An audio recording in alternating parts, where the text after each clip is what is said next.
Bonjour à chacune et à chacun. Nous sommes dans nos conférences du Carême avec le thème toujours « Discerner sa présence », essayer de trouver la présence de Dieu. Aujourd'hui, on va prendre un thème particulier qui est celui de la parole de Dieu. S'il y a bien un élément qui peut nous permettre de découvrir qui est le Christ, qui est Dieu, qui est notre Dieu, alors c'est bien cette parole de Dieu. Alors, je vous souhaite la bienvenue à tous et toutes. On essaie de cheminer dans la foi en ce temps de carême et en ce temps de COVID aussi. Alors, bien entendu, nous avons nos deux panélistes, Jean-Clotaire Bocco, bonjour. Bonjour. Ça va bien, Jean-Clotaire? Oui, très bien. Bon. Toujours un plaisir. Je te remercie beaucoup d'être là. Merci. Alors, je pense que la dernière fois, on a eu 400 auditeurs. Alors, Oh. j'étais content du fait. Et Ghislaine Archambault. Alors, Ghislaine, ça va bien? Ça va très bien. Oui. Bon. Alors, nous sommes ici à l'église Saint-Laurent. Alors, on a exploré cette rencontre de Dieu. Comment on fait pour rencontrer Dieu dans notre vie, dans notre monde? Et on va essayer d'approfondir cela encore aujourd'hui à travers la Bible. Et j'ai le goût de lancer la première question. D'abord, la Bible, c'est quoi d'abord la Bible? On va définir parce que la Bible, on dit souvent c'est un livre, mais en réalité, ce n'est pas un livre, c'est une bibliothèque de livres qui sont réunis. Alors, c'est quoi la Bible et pourquoi est-ce que c'est la parole de Dieu? Alors, je pense que je vais lancer ma question cette fois-ci à Ghislaine. Alors, la Bible, c'est quoi? La Bible, c'est la parole de Dieu. Dieu s'est révélé au début à Abraham. Par la suite, aux prophètes. Alors, Dieu les a inspirés et ils ont écrit, ou d'autres ont écrit ce qui avait été rapporté oralement. Il s'est fait connaître dans un contexte historique, dans des contextes historiques différents, auprès de peuples différents aussi. Et nous aussi, quand on la lit, on l'interprète. Les prophètes l'ont interprété et nous aussi, on interprète la parole parce qu'on y va avec nos mots. Les mots de Dieu ne sont pas nos mots. C'est des mots humains, mais elle traduit la parole de Dieu. Alors, je vais relancer maintenant à Jean-Clotaire la question. C'est quoi la Bible? Pourquoi est-ce qu'on dit que c'est la parole de Dieu? En fait, la Bible est la parole de Dieu dans un sens parce que déjà, on a différents types d'interprétations de la Bible comme parole de Dieu. Et je vais finir par dire pourquoi pour moi la Bible c'est la parole de Dieu. Saint Augustin disait déjà que la Bible est comme une lettre de Dieu qui est tombée du ciel. Bon. Saint Grégoire le Grand disait que l'auteur de la Bible c'est l'Esprit Saint, comme si c'est l'Esprit Saint qui l'a écrite personnellement. Mais j'épouse beaucoup plus la vision, l'interprétation de Saint Jérôme qui disait que l'auteur de la Bible, donc l'écrivain, c'est comme un instrument de Dieu, un instrument dans la vie de Dieu. Quand on dit un instrument, l'instrument peut être parfait comme imparfait. C'est-à-dire Dieu peut inspirer quelqu'un et dans son écriture, la personne n'arriverait pas forcément à dire exactement ce que Dieu veut. Déjà, nous avons les limites de nos mots. Moi-même qui suis ici, je ne suis pas capable de même pas écrire ce que je ressens. Parce que je n'ai pas forcément les mots juste pour dire ce que je vais dire. Mais elle est la parole de Dieu parce que Dieu veut me guider dans un sens précis sur le point de ma foi et sur le point des mœurs, de mon avis social. Ce n'est pas pour moi la parole de Dieu comme c'est un livre scientifique, ce n'est pas un livre de géologie, ce n'est pas un livre de géographie, ce n'est pas un livre d'histoire, quand bien même il y a des histoires vraies. Pour moi, elle est la parole de Dieu pour soutenir ma foi, mais aussi pour soutenir mes mœurs. Je ne sais pas, toi, Denis, qu'est-ce que tu penses de la Bible comme parole de Dieu? Alors la Bible, c'est vraiment pour moi la parole de Dieu dans le sens que ce sont des gens, ceux qui l'ont rédigé, ils étaient des chercheurs de Dieu. Et Dieu se manifeste à chaque personne qui le cherche, j'oserais dire, avec foi, avec simplicité, avec cœur, dans la vérité. Et ces gens-là ont compris quelque chose de Dieu, même s'il y a des contradictions. Hein, on leur remarque d'un livre à l'autre, c'est plein de contradictions dans la Bible. Même il y a des livres qui se contredisent et des pensées, même parfois dans un même livre, on trouve des contradictions. Mais ces chercheurs de Dieu, ils ont comme compris quelque chose dans l'instantané qu'ils ont voulu livrer. Et dans cet instantané, j'oserais dire, il y a comme une présence de l'Esprit Saint pour moi qui est là. Et pour moi, l'Esprit est encore présent pour la personne qui le lit aujourd'hui. Parce que nous, on va découvrir d'autres choses que même ceux qui l'ont rédigé n'ont pas pensé. Et c'est dans ce sens-là que les paroles de Dieu, les paroles vivantes, elles se communiquent et elle est actuelle parce que l'Esprit l'habite encore. Ouais, je suis très très content de ce que tu dis là, parce que ça me rappelle un peu que Dieu est communication. Et que dès le début, déjà, le livre de la Genèse nous disait que Dieu venait visiter Adam et Ève. Mais quand ils ont péché, ils ont fui, ils ne voulaient plus voir la face de Dieu. Dieu a choisi des prophètes qui, à un moment donné, disaient oracle du Seigneur, donc parole de Dieu. Son fils Jésus est venu. Et c'est le Verbe, on appelle Jésus le Verbe. Dieu se commune à travers Jésus. Mais le Verbe, c'est aussi la parole que nous avons aujourd'hui. Exactement. Et moi, d'ailleurs, à la messe, un jour, quand je commençais, si vous voulez, j'étais séminariste. À l'époque, les séminaristes faisaient des homélies. Aujourd'hui, on leur demande de ne plus en faire, de réserver ça aux prêtres, et aux diacres et aux évêques. Mais je me souviens très bien, j'avais pris une phrase que beaucoup de prêtres prennent. « Acclamons cette parole de Dieu ». J'avais même un autre confrère qui disait « Acclamons cette page de l'Évangile ». Et tout d'un coup, l'abbé Réal Fréchette, le père Réal Fréchette, s'en vient me dire, qui était à l'oratoire, qui était vicaire ici, à Saint-Laurent autrefois aussi. Alors, il s'en vient me dire, Denis, je voudrais te parler. Il dit, tu sais, il dit, c'est pas la parole qu'on vient de lire qu'on acclame, c'est Jésus, parole de Dieu. Acclamons la parole de Dieu, avec un P majuscule. Il répond, et louange à toi, Seigneur Jésus. Ça veut dire que ce n'est pas la page qu'on vient de lire qu'on acclame, c'est Jésus-Christ, parole de Dieu. Alors pour moi, et ça m'a fait comprendre que Jésus-Christ était la véritable parole de Dieu. Et ça m'a vraiment touché parce que ça a habité après mon ministère de me dire, cette parole-là, elle a une limite, elle nous présente Jésus-Christ. Toute la Bible est là pour nous présenter Jésus-Christ et c'est lui qui est la parole de Dieu.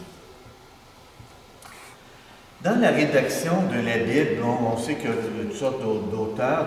Est-ce qu'il y a des livres qui t'ont plus touché? Disons, si on prend ceux de l'Ancien Testament, ceux de ce peuple juif-là qui cheminait, qui essayait de découvrir. Dans l'Ancien Testament, est-ce qu'il y a des livres qui te parlent davantage? Pour moi, chaque livre a quelque chose de spécial. Ils sont différents. Ils racontent des événements. Ils racontent l'histoire du peuple juif. Et à travers tout ça, on découvre l'action de Dieu dans tous ces personnages, que ce soit Jérémie, Samuel, le livre des rois. Je ne peux pas dire qu'il y en a un plus qu'un autre qui m'a rejoint, mais j'aime pouvoir piger dans chacun de ces livres-là il dit déceler ce que Dieu voulait révéler à son peuple et qu'est-ce que Dieu veut me révéler à moi dans ça. Parce qu'il peut y avoir un mot, il peut y avoir une phrase qui nous rejoint. Et puis, toute la richesse a été, comment je dirais ça, donc, accomplie en Jésus-Christ. On voit qu'il y a un passage entre l'Ancien et le Nouveau Testament, c'est Jésus-Christ, parole de le Verbe fait chair. Alors, ça a éclairé, souvent dans le Nouveau Testament, Jésus dit, bon, il a été dit, dans l'Écriture, il a été dit, il se base sur ce qui est, donc, elle a sa place, la parole, l'Ancien Testament a sa place, contrairement à ce que quelques gens disent aujourd'hui. Oh, ça c'est passé, on commence avec Jésus-Christ, non? Parce que, à quelque part, les premiers chrétiens se sont demandé, est-ce qu'avec Saint Paul, est-ce qu'on garde l'Ancien Testament, somme toute? Et certains se sont demandé, peut-être pas tous, certainement pas Paul qui avait étudié toute la théologie juive, mais certains se sont demandé, est-ce qu'on garde l'Ancien Testament? Est-ce qu'il y a encore une valeur, cet Ancien Testament? Et dans le fond, son but, c'est vraiment de montrer que Jésus était le fruit d'une promesse, d'une attente d'un peuple. Il est venu accomplir la parole, il est venu compléter, il est venu donner la finition à tout ce qui avait été révélé par Dieu au peuple. Combien de fois on peut le lire dans l'Évangile, je ne suis pas venu abolir, mais accomplir, comme on disait tantôt, il a été dit, et moi je vous dis. Alors, il y a un complément qui se fait avec Jésus-Christ. J'ai une autre question maintenant. Alors, tout à l'heure, on a parlé que l'Esprit Saint est là, qu'il y avait des gens aussi qui rédigeaient, on va en parler plus tard. Mais j'oserais dire, il y a des gens qui prennent la parole de Dieu, et je pense que ça s'est fait dans l'Église par le passé aussi.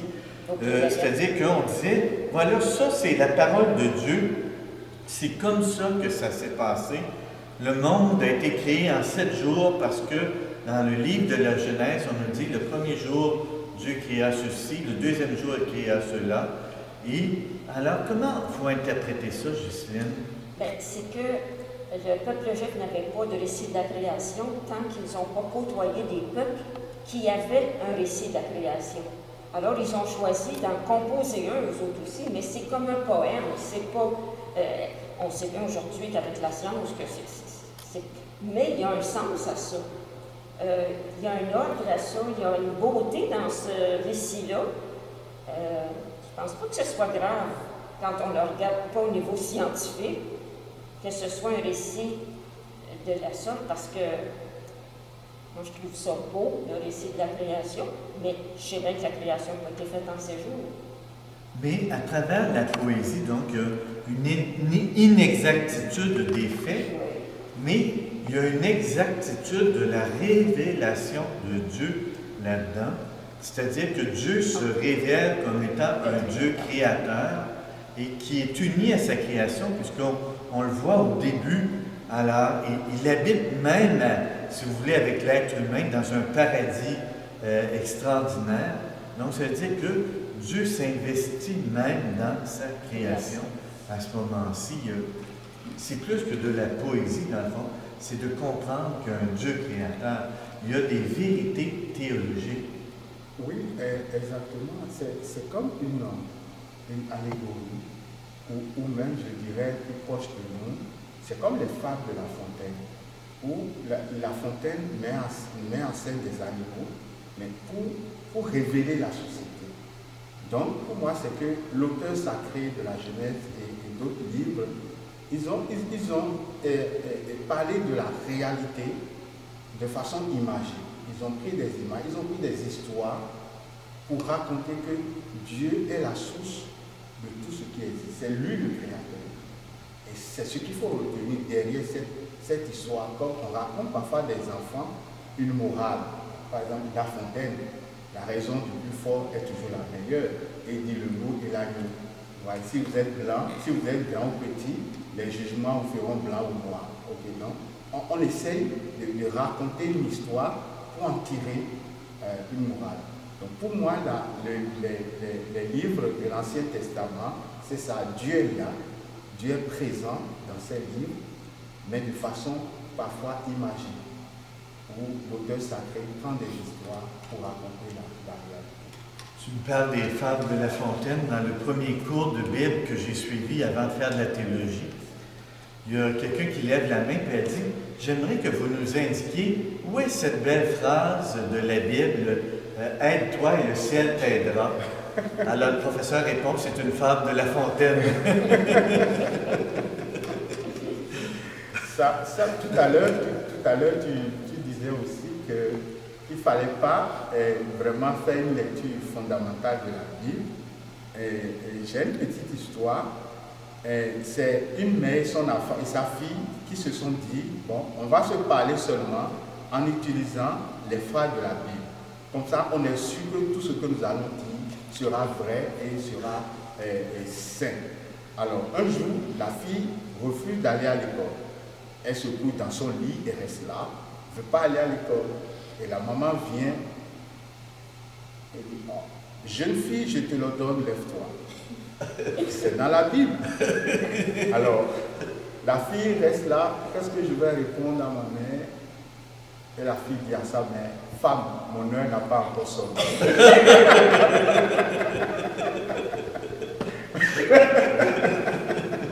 Donc parfois pour avoir une interprétation erronée des histoires de la Bible, ouais. Et il y a beaucoup d'auteurs spirituels d'ailleurs qui se servaient des phrases de la Bible pour étayer leurs pensées. Alors, ils n'étaient pas au service de la Bible. Et moi, je trouve que quelque chose de beau aujourd'hui, c'est-à-dire qu'on essaie de découvrir qu'est-ce qu'ils ont voulu nous dire, l'idée derrière. Ils n'ont pas servi d'une phrase pour dire, ben là, c'est écrit que, voilà, c'est l'idée qui est importante. Au fait, la Bible est aussi une œuvre communautaire. C'est écrit dans la communauté, pour la communauté, et c'est la communauté qui est maîtresse de l'interprétation de la Bible. C'est l'importance pour les catholiques d'avoir la tradition. C'est-à-dire, oui, il y a l'écriture, sola scriptura, sola gratia, seule la grâce, mais aussi la tradition. Saint Paul a écrit aux Corinthiens, mais comment est-ce que les Corinthiens ont compris ce qu'il veut dire? Les circonstances, c'est très important. Comme tu le dis, c'est une parole vivante. Et chaque jour, ça se révèle. Jésus n'a pas tout fait dans la Bible. On a vu qu'après sa résurrection, son ascension, les disciples, ils ont dû se réunir, prendre des décisions en son absence. Remplacer Judas. Jésus n'a pas remplacé Judas. Donc, la communauté de génération en génération essaie de donner suite à cela. Et ça, là aussi, c'est très important par rapport à l'interprétation factuelle de la Bible. Est-ce qu'on peut dire qu'il y a des non-sens dans la Bible? Il y a des paroles qui sont presque des abominations. Hein, ce juge qui avait décidé de dire la première personne que je vais voir de ma famille, je vais la mettre à mort, et il arrive à la maison, puis c'est sa fille.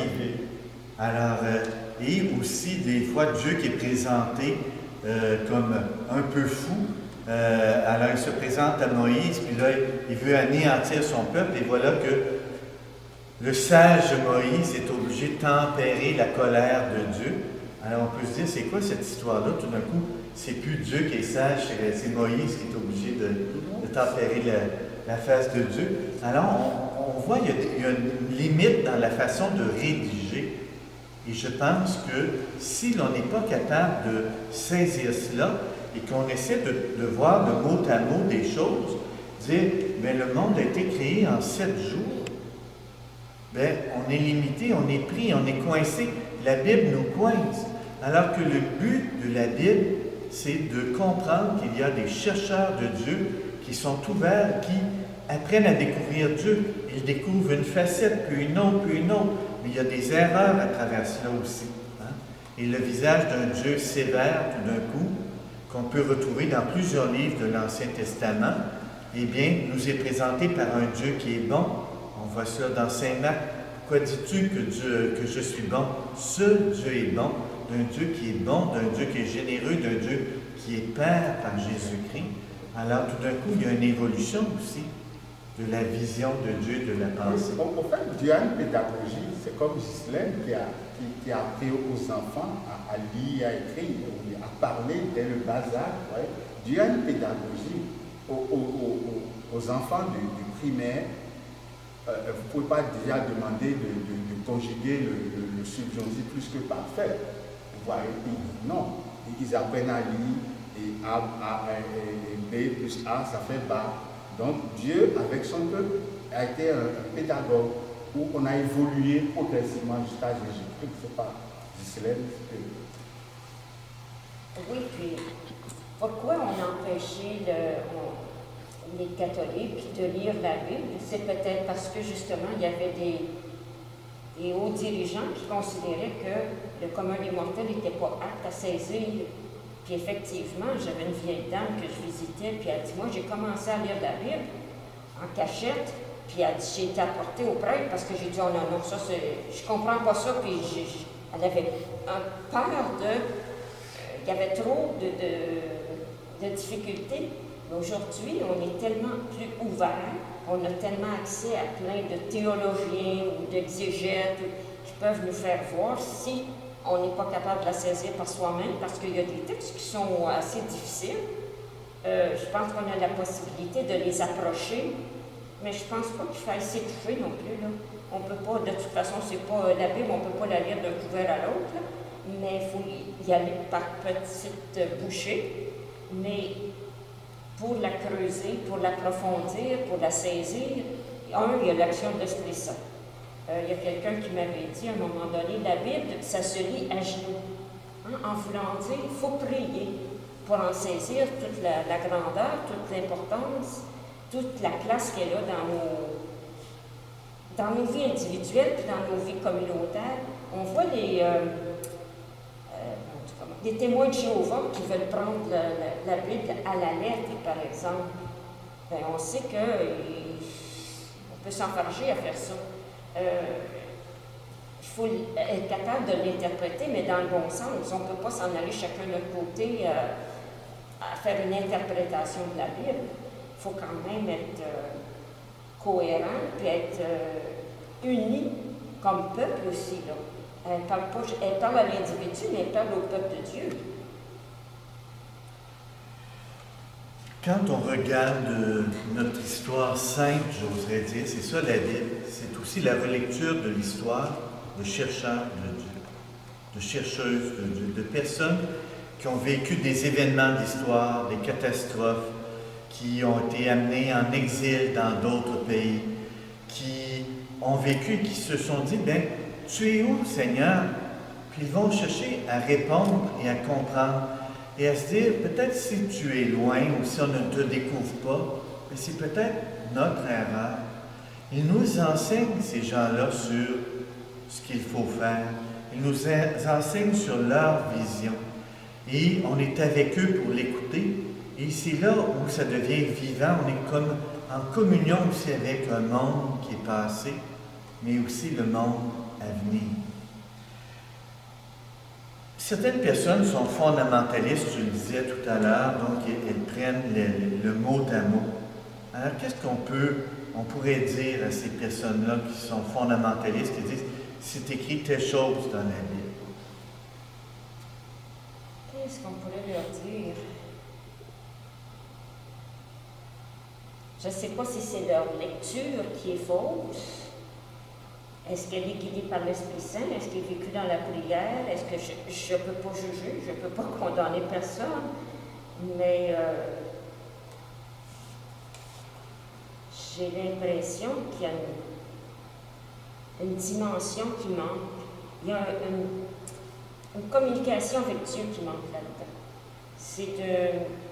On ne peut pas lire la Bible comme un livre ordinaire, comme un livre de n'importe quel livre. Il faut vraiment rester en contact avec Dieu pour voir qu'est-ce que c'est qu'il veut nous dire par ça.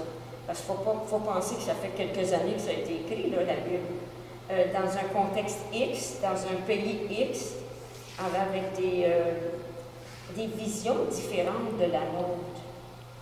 Mais elle a traversé tant d'époques, tant de situations qu'elle a encore, j'imagine, sa place. On dit que c'est le livre le plus lu au monde. Elle a une grande importance, mais il s'agit de la lire avec les yeux de la foi. J'aime beaucoup ta réponse où tu mets l'Esprit Saint dans la lecture. Autrement dit, l'Esprit actuel qui habite l'Église est aussi important dans la lecture que le texte lui-même. Ce n'est pas un texte fermé, c'est une lecture ouverte. Et j'ai le goût de poser une question à Jean Clotaire. Est-ce que l'Église catholique, parce qu'on peut bien essayer de juger des gens qui sont fondamentalistes, est-ce qu'on ne l'a pas été dans l'histoire de l'Église avant l'affaire Galilée, somme toute? Et quand on a condamné Galilée, c'était parce qu'il avait dit que la Terre était ronde et les gens avaient dit ça se peut pas. C'est marqué dans la Bible qu'elle est plate, etc. Alors comment est-ce qu'on a d'ailleurs été fondamentaliste? Qu'est-ce qui nous a poussé un peu à changer?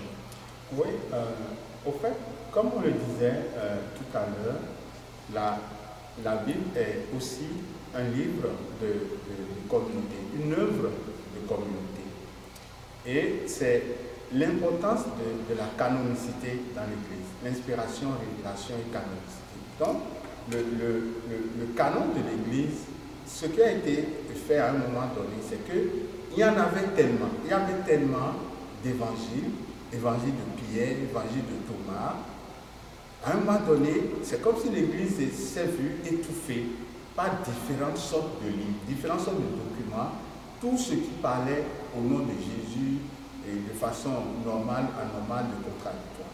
Donc l'Église, les responsables de ce temps, ils ont dû s'asseoir pour faire venir tous les livres, toutes les lettres qui parlaient de Jésus. Et ils ont fait un travail de canonicité, de dire, ça là, ce livre est conforme à la foi, à l'enseignement de la foi. Ce livre, on va dire, c'est apocryphe parce que peut-être comporte des éléments historiques, mais n'est pas tout à fait conforme à la foi, à la révélation, à ce que nous savons de Jésus, à ce que nous avons appris de Jésus. Donc, à partir du moment où ils ont classé certains livres comme étant des livres apocryphes ou hérétiques, ils ont invité l'Église, les chrétiens, à se concentrer sur ce qui est canonique. Mais ce qu'ils ont oublié dans le temps, la canonicité ne vide pas l'inspiration. Il y a certainement des livres inspirés que eux, ils n'ont pas mis dans leur canon. À partir de ce moment, les gens qui voulaient strictement qu'on s'en tienne à ce que l'Église a dit, ils ont fait des lectures vraiment mot à mot. Ils n'ont pas accepté d'autres types d'interprétations. Mais avec le temps, avec le recul, l'Esprit Saint étant plus fort que tout, l'Esprit Saint étant l'Esprit qui a inspiré et beaucoup d'auteurs, je pense que les chrétiens, pas du Concile Vatican I, Concile Vatican II, ils ont compris qu'il peut y avoir d'autres types d'interprétations. Qu'une seule personne ne peut pas avoir toute l'interprétation. Ça, c'est impossible. C'est impossible. Donc, aujourd'hui, on continue de comprendre la Bible en restant dans la droite ligne d'interprétation de l'Église, quand bien on sait que les évêques, même les cardinaux, ils ont divers types, les théologiens aussi, ils ont plusieurs types d'interprétation de la Bible. Mais on reste quand même au niveau des livres qui ont été jugés canoniques et réglementaires pour la foi de l'Église. C'est pour protéger la foi de l'Église, en fait. Ce n'est pas pour empêcher les gens d'avoir une nouvelle inspiration. C'est le Concile de Trente, d'ailleurs, qui a ouvert le canon et on a rajouté des livres qui étaient autrefois en appendice de la Bible. Mais il y a des livres en appendice qui sont disparus, comme le proto-évangile de Jacques, qui nous permettait de connaître l'histoire de Sainte Anne, de Saint Joachim, du mariage de Marie avec Joseph. Alors, ce livre-là, qui avait déjà été canonique dans certaines églises, dans l'Antiquité, tout d'un coup s'est retrouvé exclu. Donc, on a fait un choix de livre et on a dit, à ce moment-là, la révélation, elle est terminée. Il n'y a plus rien qui peut être révélé. Alors, pourquoi est-ce qu'on a dit ça tout d'un coup? Tout est révélé, il n'y a plus d'autres révélations. Au fait, comme ils disent, la révélation est terminée avec Jean, avec la mort de l'évangéliste, du disciple Jean. Comme si, Jean étant le dernier des disciples qui ont vécu directement avec le Christ. Au fait, ces gens-là, ils ont su ce que Jésus a dit réellement. Ils étaient tout le temps avec lui. Donc, tout ce qui va arriver doit aller dans le sens de ce qu'eux ils ont dit. Si quelqu'un vient, je prends le cas de l'évangile de Thomas, où on dit que le jour de la résurrection, Jésus est sorti, il y avait du bruit, tremblement de terre, Jésus est sorti, il a mis un pied sur la roche, il est allé voir Pilate, il dit voilà, qu'est-ce que tu peux me faire maintenant? Non, ça ce n'est pas conforme à la loi, à l'esprit de la résurrection. Donc, si un nouvel élément arrive qui vient contredire, Paul l'a dit dans la Bible, si quelqu'un vient, même moi, et vous dit quelque chose qui est contraire à la révélation, il ne faut pas l'écouter. Donc, les disciples qui ont suivi Jésus, ils ont révélé, ils ont dit ce que le Christ a dit.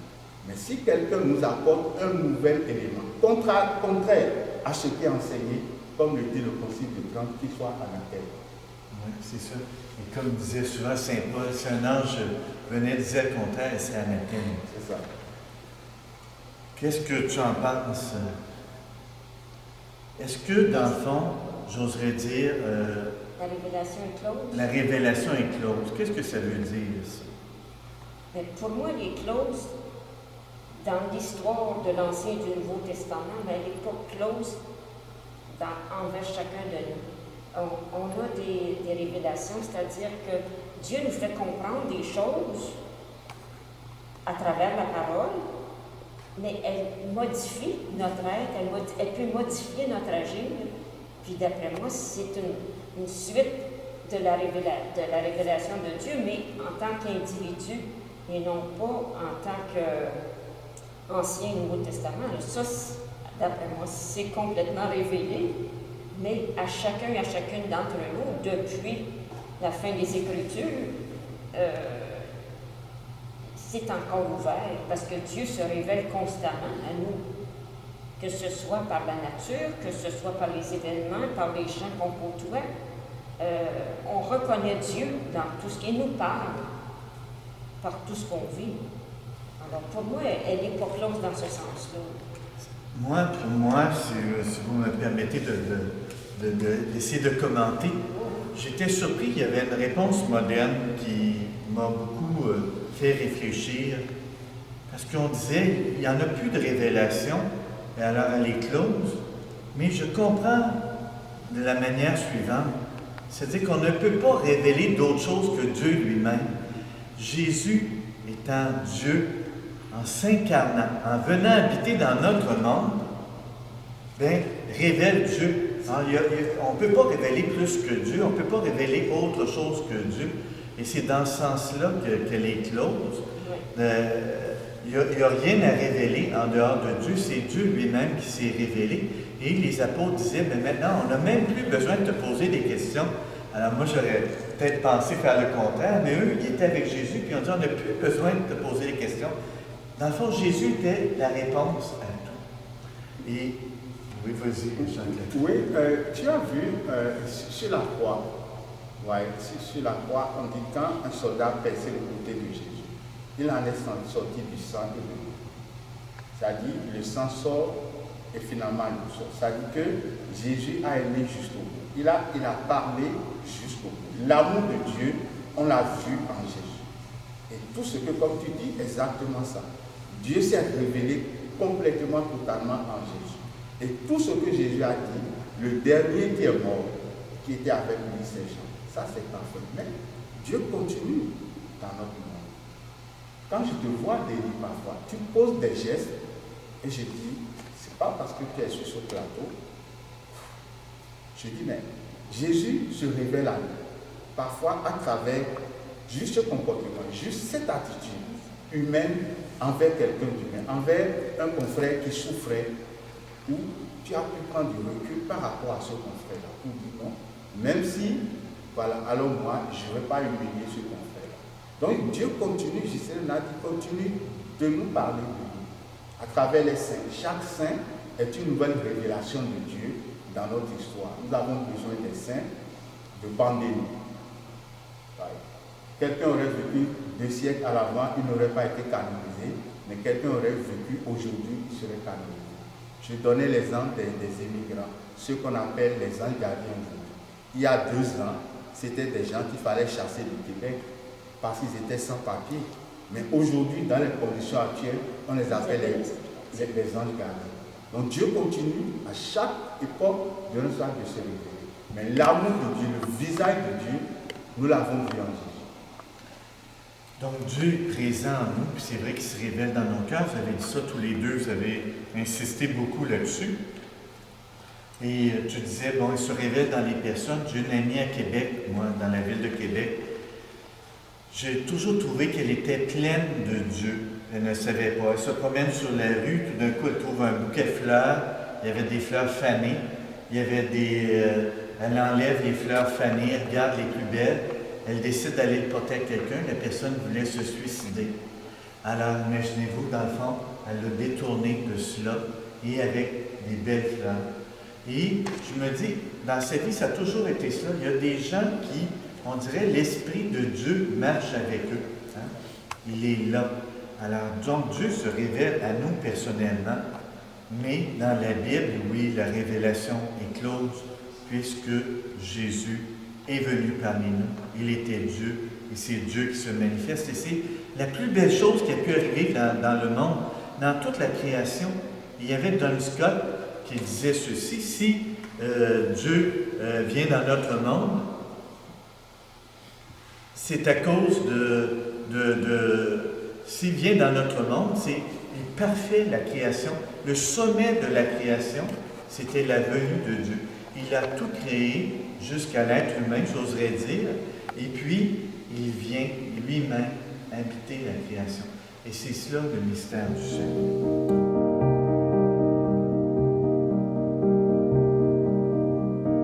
J'ai le goût maintenant qu'on passe sur des paroles de Dieu qui ont pu nous toucher ou des conseils qu'on pourrait donner aux gens pour lire la Bible.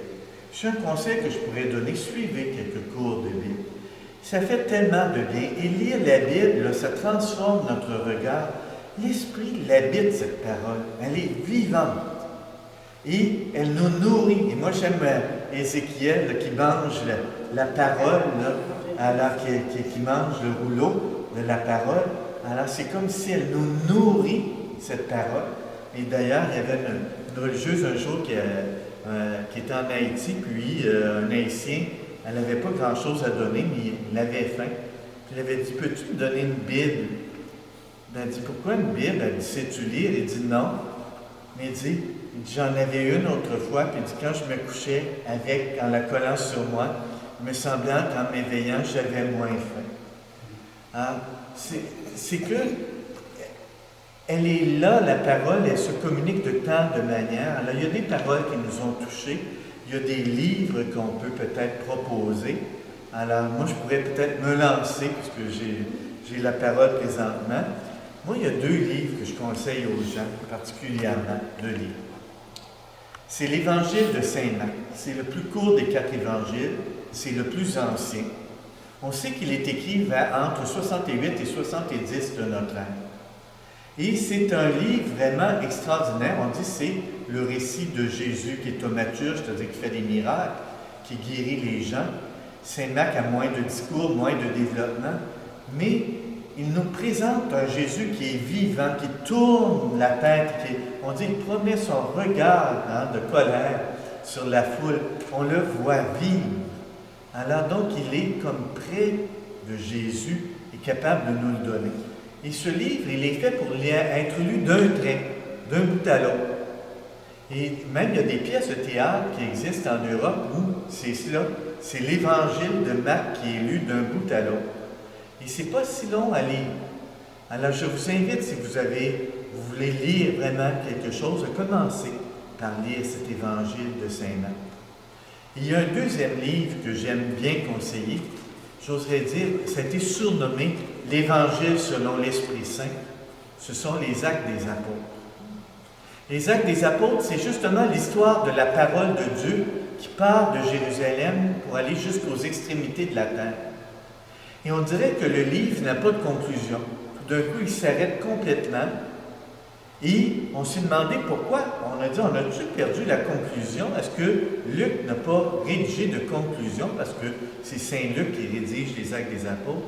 Alors, est-ce que Luc n'a pas mis de conclusion. Est-ce qu'elle s'est perdue? Mais en réalité, il avait dit que la parole allait aller jusqu'aux confins du monde. Alors, pour lui, le confin du monde, c'est Rome, qui est le centre de l'Empire romain. Alors, tout d'un coup, la parole, à travers l'arrestation de Paul, est rendue à Rome. Et on découvre l'histoire des premiers chrétiens et comment ils ont eu à interpréter les choses, quelles difficultés ils ont eu entre eux, comment ils ont été missionnaires, comment l'Église s'est faite, comment la parole de Dieu les habitait, et ils étaient capables de se laisser toucher et de toucher les autres, et tout d'un coup des gens si pauvres et si simples, capables de faire les choses les plus extraordinaires à la manière de Jésus. Et on pense à Pierre, on dit même son ombre guérissait les malades. Alors donc, je vous souhaite de vivre une belle lecture avec Saint Marc et les Actes des Apôtres. Ce sont les deux livres que je conseille à tous et toutes. Maintenant, je vais laisser la parole aux autres pour qu'ils fassent quelques conseils eux aussi. Alors, qui se lance de vous deux? Moi, je conseillerais l'évangile de Saint Luc, l'évangile de la miséricorde, de Jésus humain. J'ai une histoire personnelle avec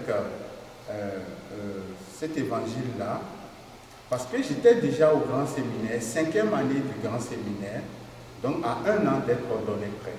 Vous savez, moi je suis rentré au séminaire très jeune, donc la pépinière, le moyen séminaire, la propététique, la philosophie et la théologie aussi. Donc c'est la 3e année de théologie où je découvre Jésus humain. Jésus humain. Et à la fin de l'évangile de Saint Luc, où le centurion romain dit, quand Jésus a fini de dire cette parole, il dit, ok, pardonne-leur, ils ne savent pas ce qu'ils font. Et le centurion romain reste là pour dire, vraiment, cet homme était le Fils de Dieu. Donc, Luc a caché durant toute l'histoire que Jésus était un Dieu, que Jésus était un humain. Jésus a posé des gestes tellement humains qu'à la fin, on dit, pour vivre comme un être humain, il faut vraiment être un Dieu.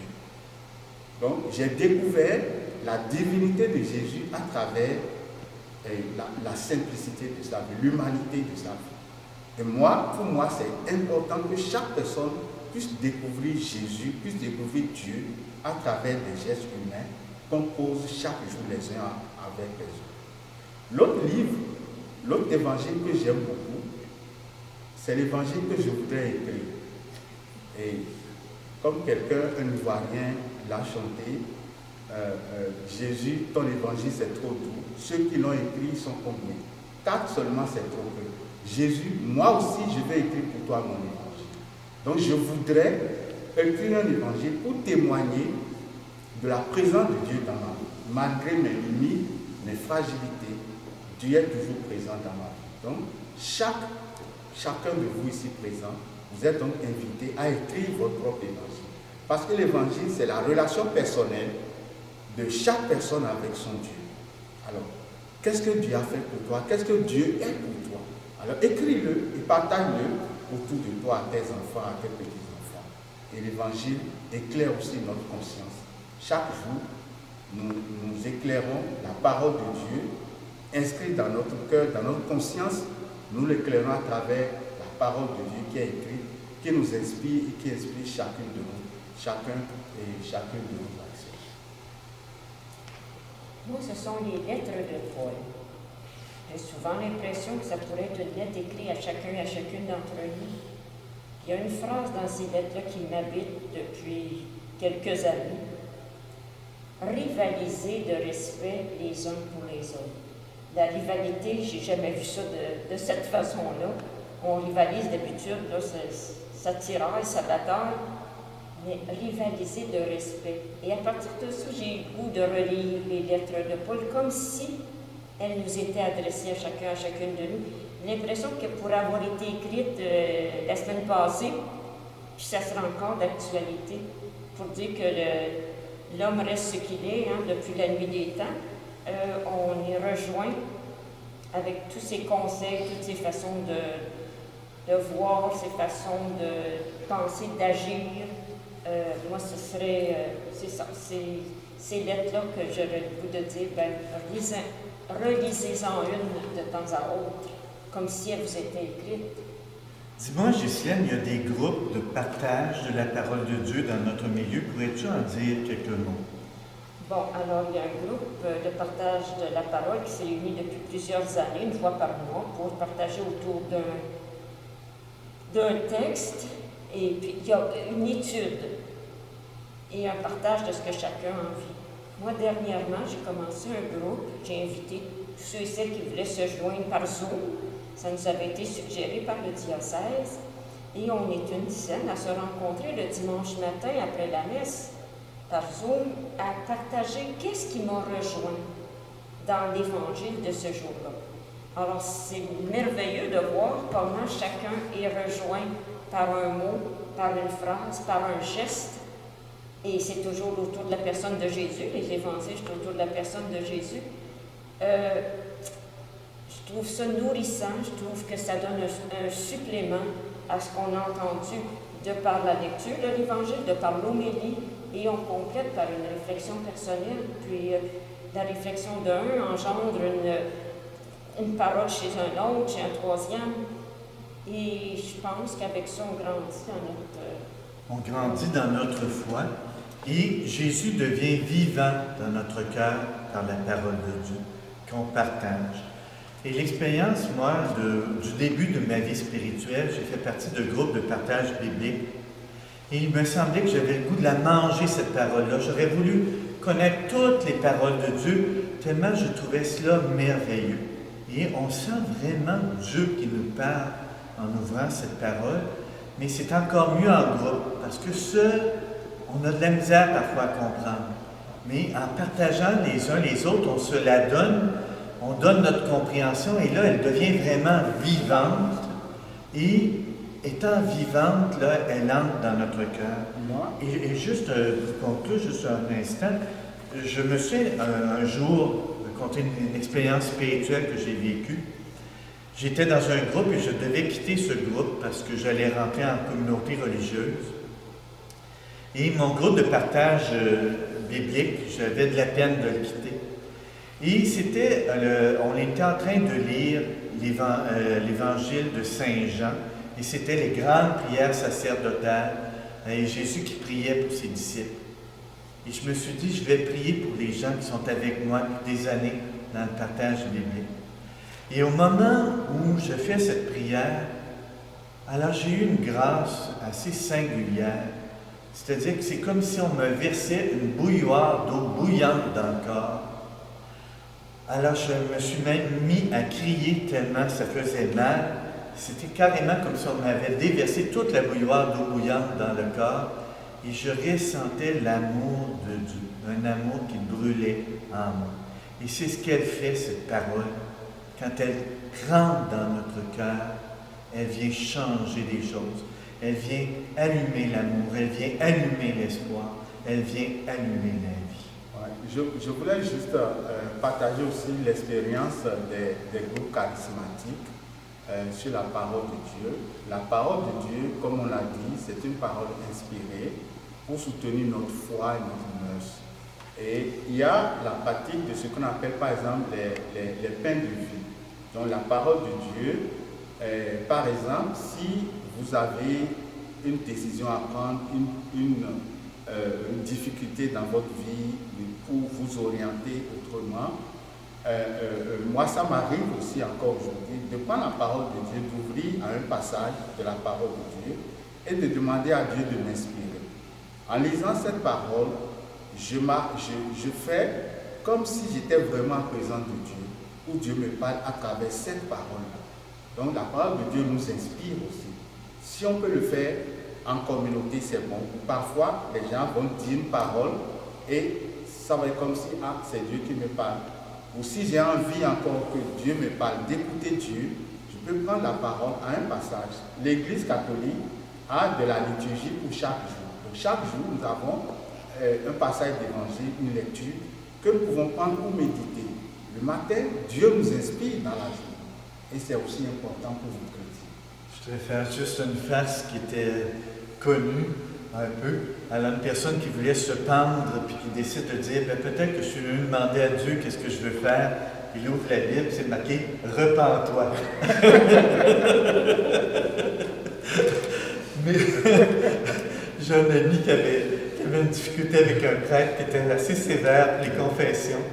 Puis, il avait dit, il était en retraite, puis il avait dit, moi je pense qu'il reste 3 jours, je ne suis plus capable de rester, je vais m'en aller. Il ouvre la Bible pour voir, c'était marqué, reste 3 jours encore. C'est une histoire vraie, celle-là. Alors donc, la Bible, c'est une expérience extraordinaire, c'est notre trésor. Et à la messe, dans la liturgie, alors on est comme à la synagogue chez les Juifs. Toute la première partie de la messe, c'est vraiment la prière qu'il y a à la synagogue où on proclame des textes et avec un commentaire. Alors on est capable d'apprendre et c'est ensemble qu'on se saisit de cette parole.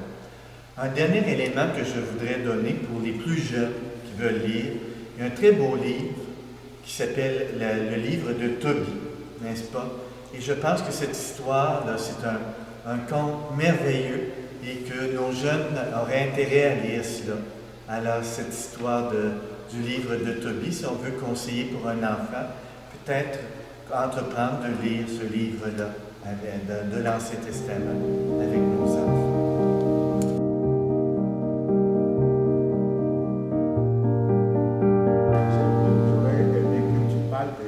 Des livres deutérocanoniques, parce que ça met un peu de confusion pour les chrétiens catholiques, de savoir pourquoi est-ce que la Bible des protestants c'est différent de notre Bible, etc.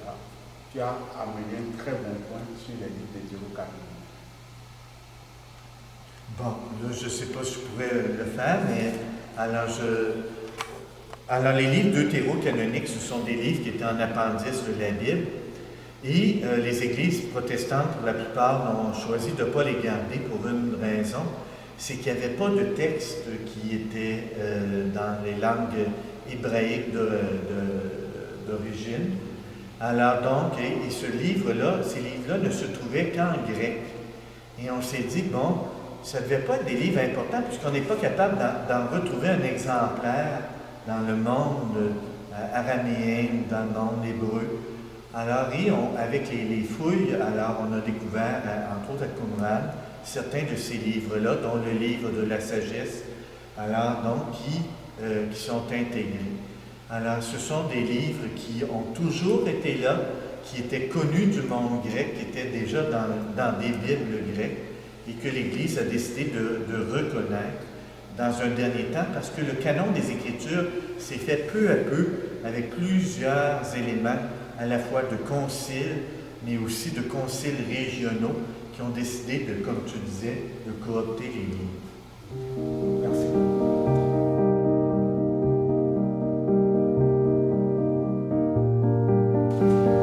Vous me permettez de conclure aujourd'hui.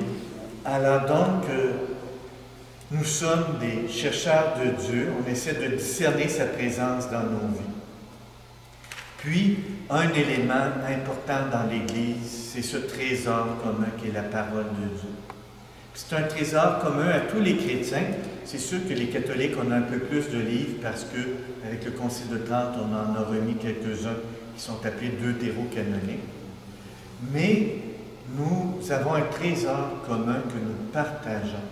Et ce trésor, il faut se l'approprier. C'est comme un héritage.